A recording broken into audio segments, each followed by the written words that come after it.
হৈছে।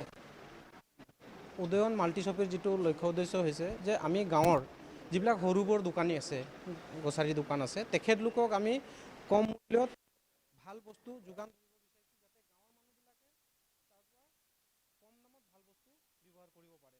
যিহেতু বিভিন্ন ধৰণৰ ব্যৱসায় কৰি আছে, ডাঙৰ পুঞ্জীপতিয়ে কৰি আছে, কিন্তু যিবিলাক প্ৰডাকশ্যন আমাৰ মানুহে ব্যৱহাৰ কৰে, বহুত মানে ভেজাল বস্তুবিলাক ব্যৱহাৰ কৰাৰ পিছত বেমাৰ আজাৰ বাঢ়ি গৈ আছে। গতিকে আমি চেষ্টা কৰি আছোঁ, যিবিলাক ব্যৱসায় কৰি আছে তেখেতলোকক এছ'চিয়েট কৰি আমি কম মূল্যত বস্তুবিলাক যোগান ধৰিবৰ কাৰণে তেওঁলোক ওলাই আহিব লাগে, আমাৰ লগত ফ্ৰেঞ্চাইজি লেভেলত কাম কৰিব।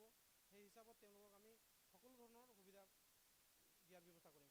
Technical support, finance support, after product marketing, reasonable price commodity supply আৰু হেল্থ কেয়াৰ ছাপৰ্টো আমি পৰ্যায়ক্ৰমে